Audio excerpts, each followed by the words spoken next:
Okay, let's watch the Vanishing at 370. Just let me know.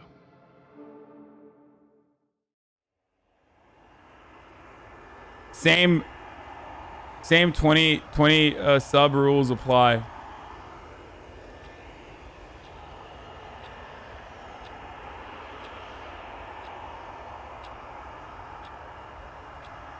I'm on to you, HB Coomer.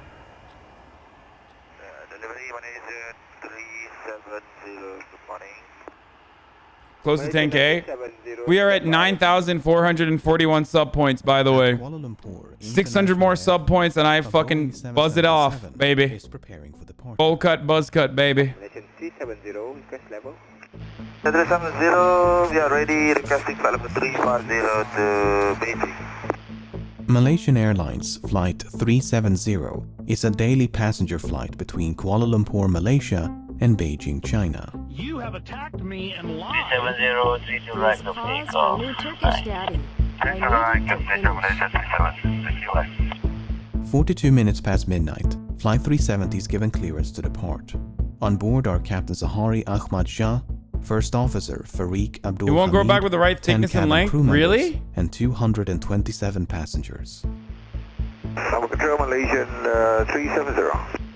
Malaysian 370, Lumpur radar, good morning. Climb flight level 250. Morning, level 250, Malaysian 370. Malaysian 370, climb flight level 350. Climb level 350, Malaysian 370. Less than an hour into the flight, the plane is cruising over the South China Sea at an altitude of 35,000 Thank you, I married feet. Zelda. The night sky is clear and the weather is calm. Flight 370 is then instructed to signal air traffic control in Ho Chi Minh, Vietnam, as it is about to enter Vietnamese airspace. The flight controller in Kuala Lumpur says goodnight, with no sign that anything should be amiss. Malaysian 370, maintaining level 350. Malaysian 370. My streams are 10 times more entertaining when I don't pause. Malaysian 370. Malaysian 370, contact Ho Chi Minh 120.9. Good night.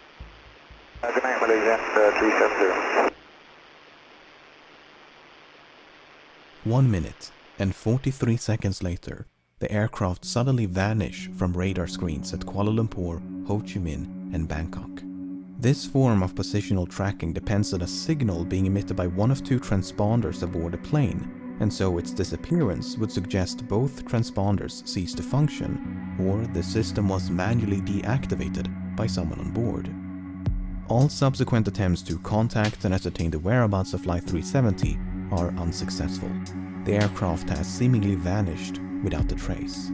After missing its scheduled time of arrival in Beijing some 4 hours later, Flight 370 is officially declared missing. And in the wake of that announcement, the most expensive search effort in aviation history is about to commence.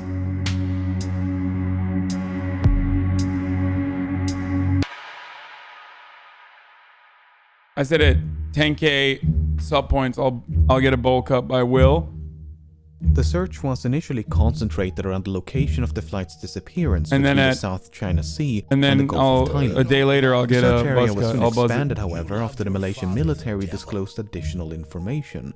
Unlike the radar system employed by air traffic control, long-range military radar does not rely on transponders but use reflectance to track the position of aerial targets. A review of the data collected by the Malaysian military revealed that moments after contact with Flight 370 was lost, the aircraft had deviated from its scheduled flight path with a subtle turn to the right, followed by a prolonged turn to the left. The aircraft had then flown back towards and across the Malaysian peninsula before turning right near the island of Penang. It maintained this northwesterly heading until it escaped the radar's coverage. Over the next few days, the Strait of Malacca, the Andaman Sea, and the Bay of Bengal was scoured by a multinational fleet of aircraft and vessels, but there was no trace of Flight 370. Meanwhile, investigators began to analyze the aircraft's satellite communication records. Like all modern airliners, Flight 370 was equipped with a How the hell are you satellite gonna find communications terminal, or SATCOM, to send and receive transmissions to and from the ground. Prior to departure, the SATCOM terminal had logged on to the satellite network and established a connection with a ground station in Perth, Australia. That station then maintained a detailed record of all the incoming and outgoing traffic between it and Flight 370. This is what it contained. Prior to the flight's disappearance over the South China Sea, everything appeared to be working as intended. Then, at some point during this portion of the flight, the SATCOM link was severed. For whatever reason, the terminal ceased to respond. But 3 minutes after the flight vanished over the Andaman Sea, the terminal requested to log back onto the network. The SATCOM link was successfully re-established and was not disrupted again until nearly 6 hours later, when the flight is presumed to have crashed due to fuel exhaustion. During these final hours, 2 attempts were made to contact the plane via satellite telephone. Both calls were acknowledged by the SATCOM terminal and would have been routed to the cockpit. Yet, they went unanswered. The terminal had also responded to 5 automatic status requests. In short, if the ground station had not heard from the aircraft in over an hour, it would transmit a signal to confirm the terminal was still online. While these transmissions did not contain any information about the flight's position, investigators were able to measure the distance between the satellite and the aircraft at the time of each transmission, based on how long it took those transmissions to be sent and received. This generated 7 rings of possible locations, from which 7 of these transmissions are thought to have originated. GG's, bro. Good luck By finding taking it. fuel consumption, speed, and other factors into account, flight path analysis indicated the most probable origin of the final transmission to be somewhere along this arc in the southern Indian Ocean.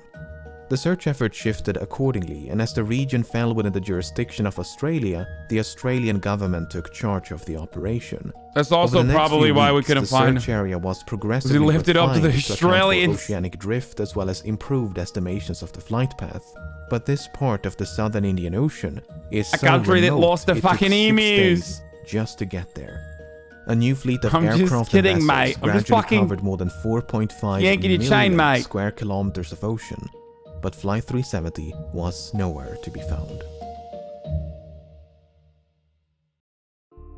Lost the fucking emus. If Lost the the impact Malaysian with the ocean flight. had been sufficiently forceful, it was possible the resulting sound had been recorded by underwater listening devices known as hydrophones. This possibility was investigated, and 4 hydroacoustic monitoring stations had recorded something.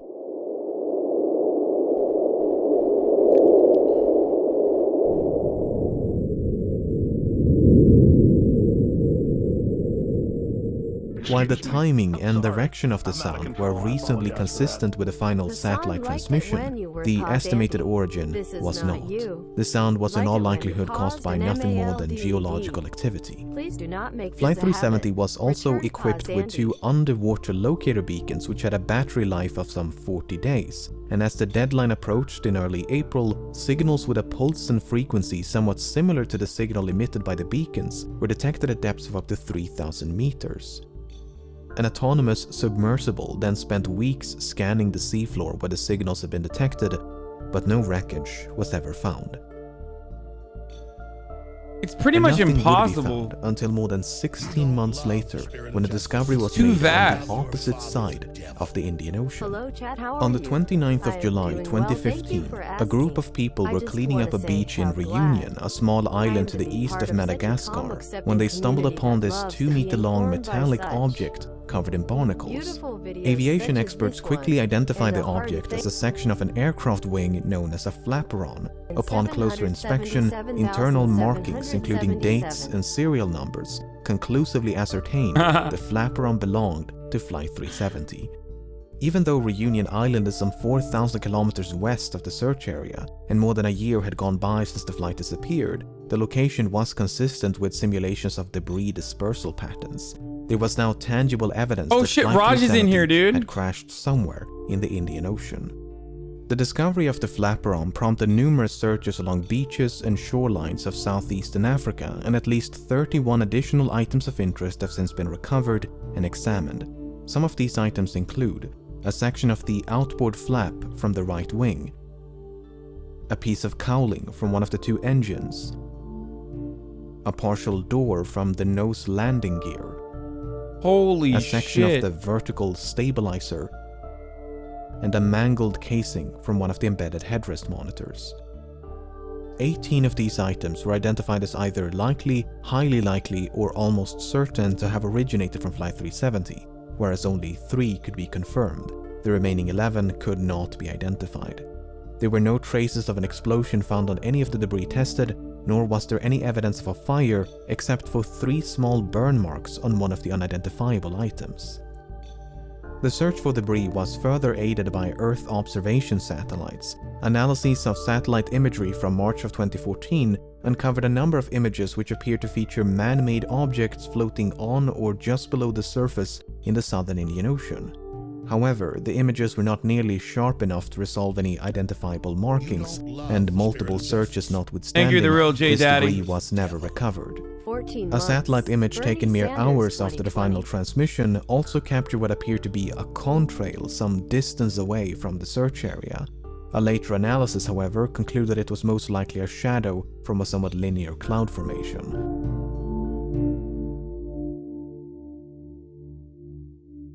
It's the chemtrails that make us The gay. underwater portion of the search continued for months and eventually years before it was finally suspended in early 2017, by which point some 120,000 square kilometers of seabed had been scrutinized. Excuse me. The search I'm effort sorry. was then I'm not resumed in by an control. I American apologize salvage for that. company known as Ocean Hi, Jack, you Infinity, can't but stop after more than a year of his searching, This they is his too work, came up ever empty-handed. since you have been Unless the 10 final resting place of Flight Alright, 370 JJ can has be been coming located, to your it may stream be a lot. impossible to determine exactly why it crashed. Nevertheless, there have been no shortage of theories. Ah! On the day of the disappearance, 2 of the passengers raised suspicion as they had boarded the flight with stolen passports, which immediately prompted concerns of a hijacking. But investigators were unable to link the 2 men to any terrorist organizations and soon determined they had traveled under false identities because they were seeking asylum, not due to any nefarious intent. Similar suspicions were raised when one of the passengers were identified as a flight engineer who might have possessed the necessary expertise to take control of a Boeing 777. Apart from the 239 persons on board, Flight 370 carried nearly 11 metric tons of cargo. Among the items listed on the flight manifest was a shipment of lithium-ion batteries, which led some to suspect a fire might have broken out mid-flight. Samsung. For instance, the crash of UPS Airlines Flight 6 in September of 2010 was the result of a fire that was ignited by a pallet of lithium-ion batteries. Another potential source of ignition would be an electrical malfunction. The crash of Swiss Air Flight 111 in September of 1998 is thought to have been caused by a fire within the electrical wiring above the cockpit. The fire damaged and disabled multiple avionic systems, including the transponders and SATCOM. In the case of Flight 370, the sudden loss of communication and subsequent deviation from its scheduled flight path might have been a direct response to a fire. The 2 pilots may have turned back towards Malaysia to attempt an emergency landing at the nearest suitable airport. But no such attempt was ever made. Instead, Flight 370 kept going and remained aloft for another 6 hours. Some have theorized the crew might have been incapacitated by a sudden or gradual loss of cabin pressure. For instance, when Helios Airways Flight 522 failed to pressurize in August of 2005, the pilots quickly fell unconscious. Yet the aircraft continued to fly on autopilot for more than 2 hours until it ran out of fuel. Airline pilots are of course trained for such an event. In the event of cabin depressurization, an automatic system is designed to deploy oxygen masks to give the pilots enough time to perform an emergency descent to a more breathable altitude. The data recorded by the Malaysian military radar does indeed contain altitude information, but it is highly inconsistent. In fact, the Boeing 777 is incapable of performing the extreme altitude fluctuations recorded. At one point, the aircraft exceeded its maximum operating altitude by more than 15,000 feet, before making a 50,000 feet nosedive in less than a minute. So they were Attempts alive. to recreate these maneuvers on a flight simulator were unsuccessful, and thus the data was deemed inaccurate and unreliable. Oh. If Flight 370 did lose cabin pressure at 35,000 feet, and the pilots were incapacitated before descending to a more oxygenated altitude, it might explain why the aircraft remained aloft for as long as it did. What is a bit more difficult to explain, however, are these alterations in heading. Flight simulations have established the aircraft must have been under manual control during the initial left turn, as the bank angle or inclination of that turn was beyond the limits of the autopilot. Subsequent turns, however, could have been either manual or automatic. But for the autopilot to have made these course corrections, someone with the requisite knowledge must have programmed it to do so. The only other alternative is that the aircraft was in fact under manual control.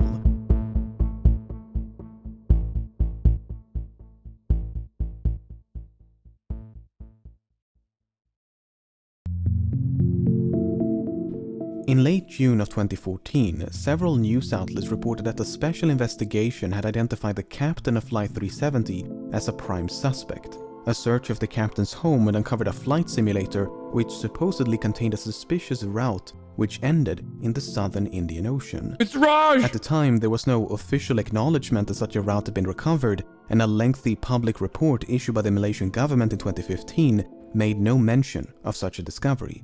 Oh Then, no! in 2016, confidential documents pertaining to a forensic examination conducted by the Royal Malaysia Police in May of 2014 was leaked to the media.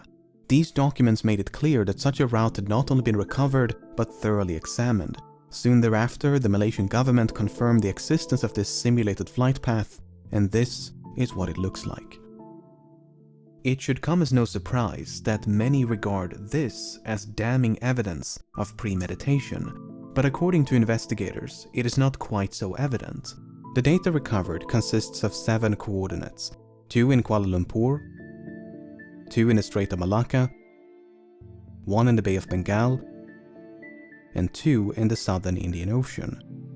The data was reconstructed from a file that had been automatically generated and saved by the simulation software a month before the incident.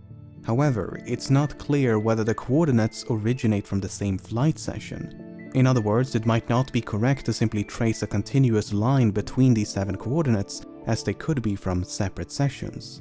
The forensic examination by the Royal Malaysia Police simply concluded no activity captured conclusively indicate any kind of premeditated act pertaining to the incident of MH370. Even so, the similarities between the simulated route and the presumed route of Flight 370 directly influenced the search operation. So is it a Australian coincidence? investigators considered the possibility of someone deliberately extending the range of the flight by gliding the aircraft off the fuel exhaustion. If so, the plane could have traveled an additional 200 kilometers. Alternatively, the range could have been reduced by a controlled ditching prior to fuel exhaustion. While ultimately deemed unlikely, these 2 scenarios did affect the search effort. If the captain steered Flight 370 off course with the intention of crashing in a remote part of the southern Indian Ocean, his motive is an even greater mystery. Sahari Ahmad Shah was 53 and married with 3 children. He had more than 18,000 hours of flight experience and a spotless track record. Investigators found no evidence of financial issues, and his monthly expenses before the disappearance indicated nothing unusual. He had no history of mental illness, Also, how would nor he had he displayed subdue any his recent co-pilot? changes in lifestyle or behavior. He was raised on the island Like, he would of have to Penang, subdue his which has led co-pilot. some to speculate the flight's second turn to the southwest of Penang was the captain getting a final view of his hometown. Some believe a hijacking could have been politically motivated, as Sahari was an avid supporter of a democratic opposition leader who was sentenced to 5 years in prison mere hours before Flight 370 took off. Others point to unconfirmed reports Because of he had marital issues, butt sex? but this is contradicted by the official investigation Okay, I need and to pause, disputed by dude. family members. The only real inconsistency noted by the final report is that the captain failed to repeat Okay, fuck it. I'm pausing it. I have to. Sorry. the assignment. Hold on. That doesn't count. Like, that's not 2 pauses. That's 1 pause. Look at this. I'm going to pause it on this moment, okay? So I need to... I need you guys to understand that my dude went to jail for... He went to jail for fucking... for butt sex.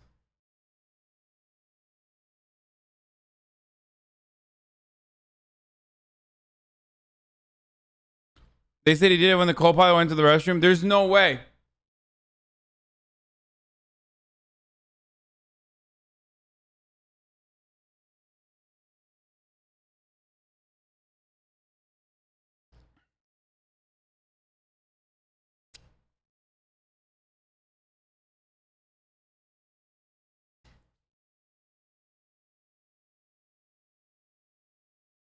Okay. Others point to unconfirmed reports of marital issues, but this is contradicted by the official investigation and disputed by family members. The only real inconsistency noted by the final report is that the captain failed to repeat the assigned radio frequency during the last verbal communication. Malaysian 370, contact Ho Chi Minh 120.9. Good night. Good night, Malaysian 370. It would have been standard procedure to repeat the assigned frequency as the captain had correctly done a few minutes prior. 370, contact lampu radar 1326, good night. Alright, 1326 Malaysian 370. Whether this omission is indicative of anything but a mistake is anyone's best guess. By all accounts, Captain Sahari was an affable and well-respected pilot who was passionate about aviation, as evident by the photos and videos he shared on social media. Literally Hi wrong. everyone. This is a YouTube video that I made as a community service after learning. The co-pilot was found to be even less conspicuous. Farik Abdul Hamid was only 27, and due to marry a fellow pilot, he had nearly 3,000 hours of flight experience, although only 39 hours in this type of aircraft. Much like Sahari, Farik had no financial, mental, or interpersonal issues of note, nor was there any evidence of conflict between the two of them. Some questioned the plausibility of a pilot-instigated hijacking due to the apparent lack of interference by the other pilot. Well, when Ethiopian Airlines Flight 702 was hijacked by the co-pilot in February of 2014, he did so by merely waiting for the captain to take a bathroom break before locking the cockpit door behind him. Easy The clap. co-pilot was then free to divert the Italy-bound flight to Switzerland to seek asylum. The only noteworthy piece of evidence in regards to the co-pilot of Flight 370 is his phone. You see, when the confidential documents were leaked, they also confirmed another long-circulated rumor, namely that a cell phone tower had briefly established a connection with an iPhone 5S belonging to the co-pilot as Flight 370 approached the island of Penang. According to investigators, it was not a phone call as has been widely reported by the media, but merely an automatic location signal. Why this information was omitted from public reports, we may never know. So what is one to make of all of this? On the one hand, the simulated flight path seems suspicious. On the other, it is difficult to cast any substantial doubt on either of the two pilots' character. It is equally difficult to deny a hijacking is consistent with the available evidence. Then again, we're missing some quite major and literal pieces of evidence. The final report issued by the Malaysian government in 2018 could not attribute the loss of communication nor diversion of Flight 370 What up, Andy Pyro? Thank you for the 6 months, brother. Instead, it is believed that someone manually manipulated the aircraft and its systems. For instance, investigators believe SATCOM was manually disabled by a sudden and prolonged interruption of power. Then, once power was restored, the terminal simply rebooted. Likewise, the alterations in heading are believed to be the result of manual inputs. With that being said, the uncertainty of these findings are repeatedly emphasized due to the limited evidence available, and the report does never explicitly state the flight was hijacked. In fact, no real conclusion is reached.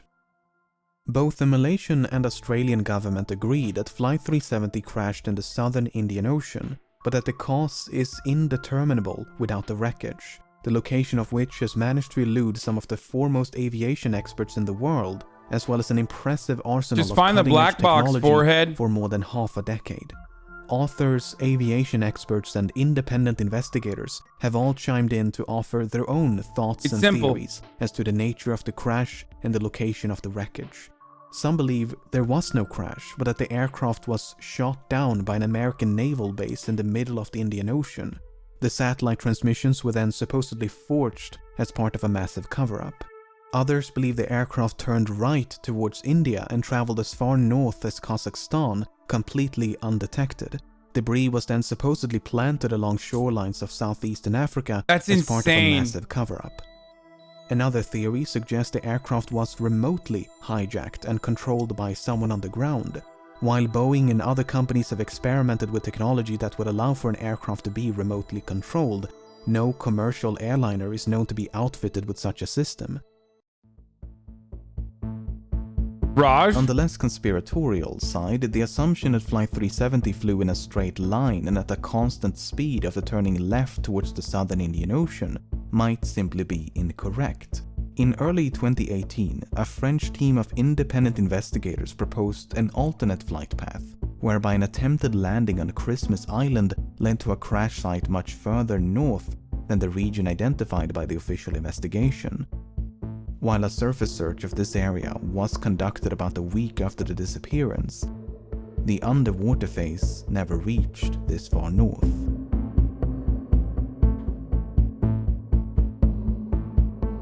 As of the making of this video, the search operation has been suspended, but there have been talks of potentially resuming the search. For now, it seems, the vanishing of Flight 370 will remain a mystery.